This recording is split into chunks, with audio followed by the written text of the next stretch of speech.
እንዴት አለሽ? አለ ይሰማል። ማን ነው ስምሽ? መርሻ ሽመልስ። እዚህ ነው የምትኖሪው? አዎ። ስንት አመትሽ ነው እዚህ መኖር ከጀመርሽ? እዚህ ሰፈር 20 አመት 20 አመት 20 አመትሽ ነው?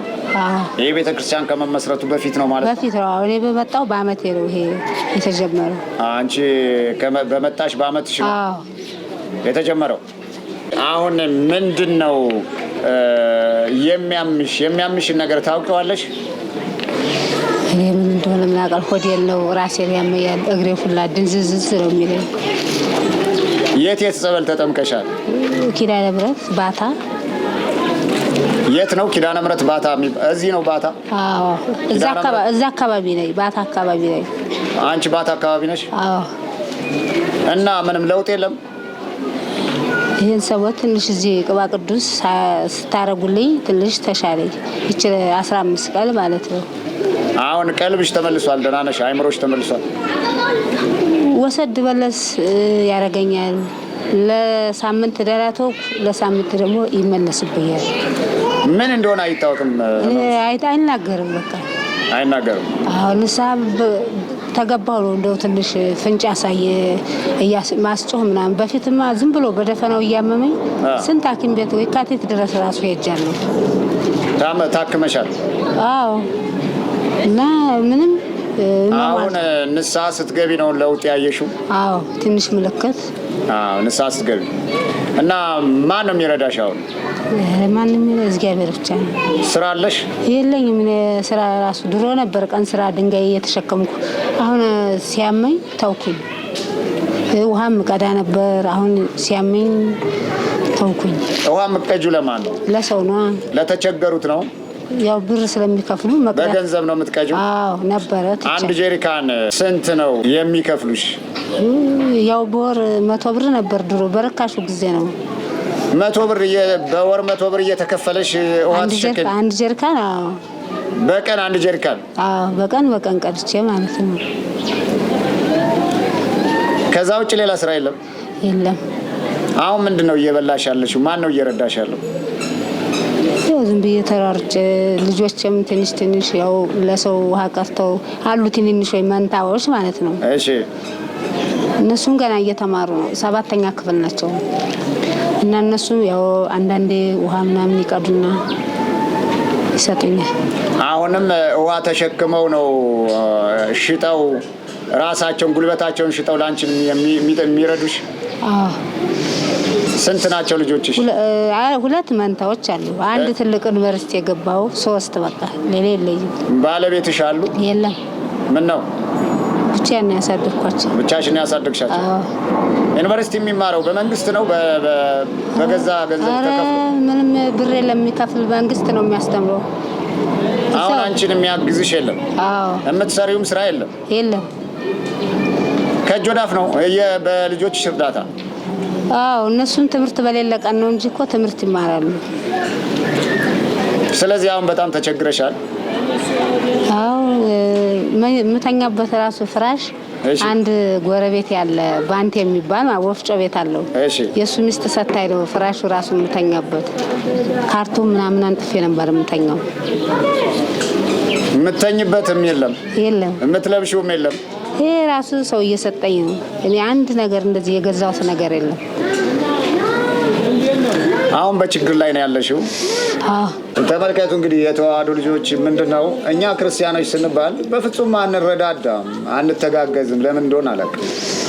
እቺ እናታችን አንደኛ የሚጦራት የሚያግዛት የለም። ህፃናት ናቸው። አንድ ልጅ ያላት፣ እሱም ዩኒቨርሲቲ መንግስት የሚያስተምረው ነው። የምትተኛበት የለም፣ የምትበላው የለም፣ የምትደርበው የለም። በችግር ላይ ነው ያለችው። እኔ የአቅሜን ሞከርኩኝ፣ አልቻልኩም።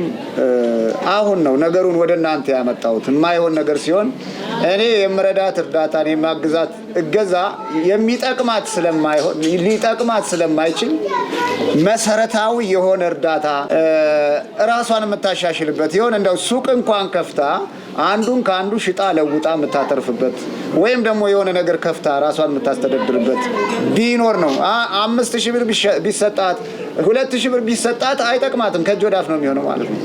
ስለዚህ የተዋህዶ ልጆች፣ የኬፋ ልጆች ይህን ድምፅ የምትሰሙ ሁሉ እናታችንን ልታግዟት ይገባል። የምትለብሰው የላትም፣ የምትተኛበት የላትም። አሁን እንደሰማችሁት አንዲት እናት ከጎረቤት ነው የምተኛበት ብርድ ልብስ ማን ነው ፍራሽ ሰጠሻት፣ ብርድ ልብስም የለውም፣ ብርድ ልብስ የለውም። እሱንም ሰው ሰጥቶኝ ነው። ጊዮርጊስ ገርጂ ጊዮርጊስ ቁጭል ነበረ በፊት ልጆቹን መጫት እያለሁ በዛን ጊዜ የሰጡኝ ብርድ ልብስ ነው ሰው የሰጠኝ ማለት ነው። የሚገርም ነገር ነው። አሁን እኔ ምንድነው ላግዝሽ የምችለው ምንድነው? ችግርሽን ተናገሪ። አሁን ሚዲያ ነው፣ ብዙ ሰዎች ይሰሙታል፣ ከውጭ ሀገር እስከ ሀገር ውስጥ ይሰሙታል። ልጆቼ አግዙኝ ባካችሁ ብለሽ መልእክት ማስተላለፍ ትችያለሽ። አንድ ልጄ ኃይለ ገብርኤል ይባላል፣ አሜሪካን ሀገር ነው የሚኖረው። $50 ልክላታለሁ ብሎኛል። ያን የሚላከውን $50 በኢትዮጵያ ተመንዝሮ ስንት እንደሚሆን አላውቅም። ቀጥታ ሲሰጠኝ ላንቺ ልክልሻለሁ ማለት። ሌሎችም የኔ ልጆች ይኖራሉ፣ ከላኩ ላንቺ ልክልሻለሁ። የባንክ አካውንት ካለሽ የባንክ አካውንትሽን አሁን መናገር ትችያለሽ። እነሱ በባንክ አካውንት ያስገቡልሻል። አሁን በቃልሽ የማታውቂ ከሆነ በወረቀት ጽፈሽ ትመጭና የባንክ አካውንቱን ከአንቺ ስም ጋር እዛ እንለጥፍልሻለን። ይረዱሻል በሩቅ ማለት ነው። አሁን ባፌ መናገር አላቅበትም፣ አያዝልኝ ቁጥሩ ይዘሽው ትመጫለሽ። ችግር የለውም፣ ይዤው እመጣለሁ። እሺ አሁን ልጆቼ አግዙኝ፣ የአባ ልጆች አግዙኝ፣ እኔ ጸበልተኛ ነኝ፣ የሚረዳኝ ይፈልጋለሁ በያቸው። ምንም የለኝም፣ ያው የሚያግዘኝም የለ ዘመድም የለኝ ነው የምለው። ተናገሪ እናቴ፣ አይዞሽ። ተመልከቱ፣ መናገር ያቃታት አቅመ ደካማ ናት፣ ረዳት የምትፈልግ ሴት ናት። አሁን እቺ እናት በዚህ እድሜዋ ሰው ካላገዛት እንጨት ሰብራ ነው፣ ድንጋይ ለቅማ ነው፣ የቀን ስራ ሰርታ ነው ራሷንም ዳቦ ገዝታ የምትበላው። በጣም ያሳዝናል። እግዚአብሔር አምላክ ጧሪ ቀባሪ ያሳጣን ብለን ልንጸልይ ያስፈልጋል። ልጅ ያልወለድን ሰዎች የወለድንም ደግሞ ልጆቻችን አድገው እንዲጦሩንና ልጆቻችን አድገው እንዲያግዙን መጸለይ ያስፈልጋል። ልጆች አሏት እንደማንኛውም ሰው፣ ግን ህፃናት ናቸው። አንዱም መንግስት ዩኒቨርሲቲ እያስተማረው ነው ያለው። እግዚአብሔር ይመስገን ልጇ ደርሶ እሷን እስከሚያግዛት ድረስ እኛ ከጎን ሳፖርት እንሆናት፣ እናግዛት። ተናገር ያልኳት መናገር አትችልም፣ በሽተኛ ነች፣ ታማለች። ለብዙ ዘመናት ነው የታመመችው። ስንት ዓመት ይሆናል ካመመች? 8 ዓመት ነው። 8 ዓመት ሙሉ በበሽታ ነው ያለችው። እንዲያውም እኔ አሁን እዚህ መታ ሰው ይዟት መጥቶ እዚህ መታ ጸበል መጠመቅና ቅባ ቅዱስ ከቀባዋት በኋላ ይሄው እንደ ሰው መናገር ጀምራለች። ያለዛ ግን የምትናገረውን አታውቅም። ዝም ብላ በየሜዳው እየለፈለፈች ወዴትም እንደምትሄድ አታውቅም ነበረ ማለት ነው። ከቤቷ ተኝታ ነው የምትውለው። ውሃ የሚያመጣላት የለ። ልጆች ከትምህርት ቤት ሲመጡ ውሃ ያመጡላታል። እንደገና ውሃ ተሸክመው ለሌላ ሰው ሰጥተው የተሸከሙበትን ሲከፈል ዳቦ ገዝተው ያመጡላታል። ከዛ ውጭ ሌላ ምንም ነገር የላትም። በአንደበቷ እንኳን ተናግራ እርዱኝ አግዙኝ ማለት የማትችል ናት። ይኸው ተናገሪ እያልኳት አላውቅበትም ያለችው። አላውቅበትም። የምትሰሙ ይህን ድምፅ የምትሰሙ ሁሉ ለሰው ድረሱ፣ ለሰው ድረሱ፣ ሰው አግዙ። ሰው ማለት ሰውን የሚረዳ ነው። የሚመለከታችሁ እኛ እናግዛለን፣ ሰውን እየረዳን ነው የምትሉ ሰዎች እኔን እናት በመሰረቱ ከድህነት፣ ከቤት ኪራይ፣ ከችግር ተጋግዘን እንድናግዛት በትህትና እኔም እጠይቃለሁ። አምላከ ቅዱሳን እግዚአብሔር ስሙ የተመሰገነ ይሁን። አመስግኛቸው። ባላችሁበት እግዚአብሔር ይጠብቃችሁ በያቸው። አላችሁበት እግዚአብሔር ይጠብቃችሁ። እሺ፣ የእግዚአብሔር ሰላምና ጸጋ ካንቺ ጋር ይሁን። እንግዲህ ጠብቂ፣ የባንክ አካውንትሽን ይዘሽ ነይና እዚህ ላይ እናረግልሻለን። ብዬሽ ነበረ። አንድ ልጅ ነበረኝ $50 ነበር ያለው። ስለዚህ 9100 አምጥቼልሻለሁ። እሱ 9100 ነው የሚደርሳት። 9100 ስጣት ብሎኛል። ኃይሌ ገብርኤል ነው የሚባለው። ስለዚህ ጸሎት አድርጊለት። 9100 አይዞሽ፣ እሺ፣ ጸሎት አድርጊለት። እሺ፣ ስሙ ማን ነው ያልኩሽ? አሜሪካን ሀገር የሚኖረው ኃይሌ ገብርኤል ይባላል። ፈራው ነው የሚባለው። ስለዚህ በደንብ ጸሎት አድርጊለት።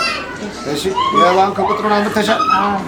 1029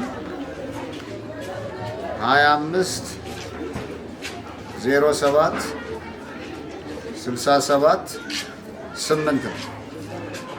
እችን እናታችንን ለመርዳት ለማገዝ እንድትተባበሯት የኢትዮጵያ ንግድ ባንክ ነው። ቁጥሯ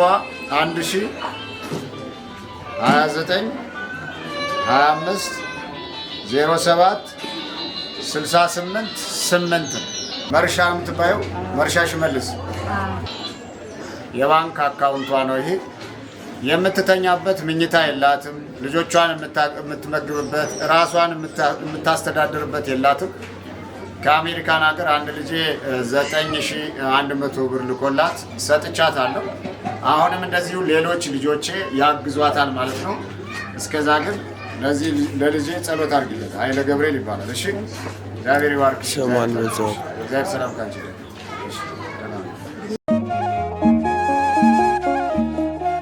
እግዚአብሔር ሆይ ማረኝ ማለት ነው። ቤሎ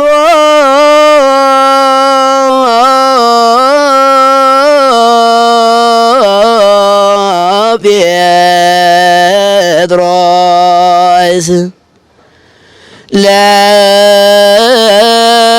ለባ